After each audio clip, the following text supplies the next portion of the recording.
Hello everyone, आज हम 1.4 देखेंगे। 1.4 एक्सरसाइज सॉल्व करेंगे, लेकिन उसको सॉल्व करने से पहले हमने जो पिछली क्लासेस में पढ़ा है, 9th क्लास में जो पढ़ा है परिमेय संख्याओं और उनके दशमलव प्रसार जो आपने पढ़े होंगे, शांत अशांत आवर्ती दशमलव प्रसार, तो उसको थोड़ा सा एक तरीके से रिवीजन है उसका, तो वो रिवीजन का तो परिमेय संख्याओं और उनके दशमलव प्रसारों का पुनर्भ्रमण करना, एक तरीके से उनको फिर से रिवाइज करना है। तो कोई भी वास्तविक संख्या,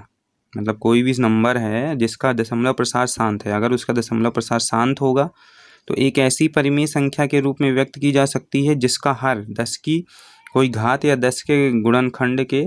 केवल 2 और 5 हो। मतलब कि कोई भी वास्तविक संख्या है तो उसका जो हर है, यानी हर है जो अगर शांत है उसका दशमलव पर, तो उसका हर जो रहेगा, डिनोमिनेटर रहेगा, उसको 10 की कोई भी घात, मतलब 10 की घात 1, 10 की घात 2, 10 की घात 3 के रूप में व्यक्त कर सकते हैं, या तो 10 के गुणनखंड, यानी 10 को अपन क्या लिख सकते हैं, 2 गुणित 5, तो 2 की घात में ये 1, 2 की घात 2, या 5 की घात 1, 5 की घात 2, ऐसे करके अपन व्यक्त कर सकते हैं। तो उसका दशमलव प्रसार क्या होगा, शांत होगा। अब जैसे यहाँ पे अतः कोई भी वास्तविक संख्या P/Q, यानी परिमेय संख्या जैसे P/Q के रूप की है, तो एक ऐसी परिमेय संख्या है जिसमें जो Q है, Q का अभाज्य गुणनखंड, मतलब इसके गुणनखंड करेंगे Q के, तो किसके फॉर्म में होना चाहिए, 2n और 5m, मतलब 2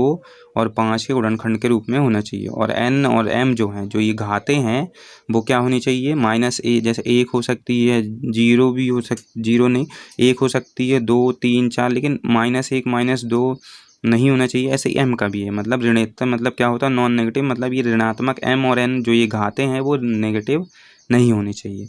और अब इसके बाद प्रमेय जो है 1.5 जो है आपकी, वो क्या बोल रही है कि एक ऐसी परिमेय संख्या है जहाँ पे P/Q x ऐसी परिमेय संख्या आप मानोगे तो जिसका दशमलव प्रसार शांत है, जैसे अभी बताया शांत है, तब x को P/Q के रूप में व्यक्त किया जा सकता है, जहाँ P और Q क्या है, सहअभाज्य, तथा Q का अभाज्य गुणनखंड 2m तथा 5 के, वही जो ऊपर मैंने समझा है कि P/Q के रूप में अगर कोई भी एक संख्या x है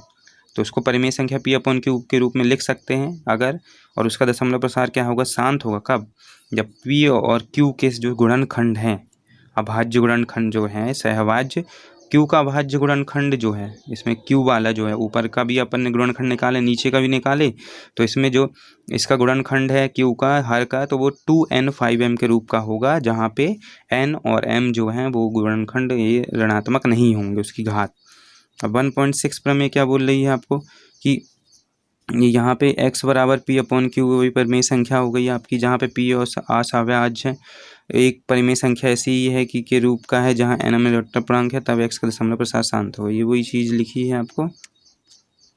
अब क्या अपन देखेंगे कि प्रमेय 1.7, इसमें क्या बोल रहा है कि अगर x बराबर P/Q एक परिमेय संख्या इस प्रकार है, परिमेय संख्या किस प्रकार की है कि जो Q का गुणनखंड है, Q के गुणनखंड जो अपन कर रहे हैं वो 2n और 5m के रूप का नहीं है, मतलब अपन उसको 2 की घात और 5 की घात कुछ भी हो, 5 की घात 1, 5 की घात कुछ भी हो, या 2 की घात हो, तो उसके रूप में नहीं लिख सकते।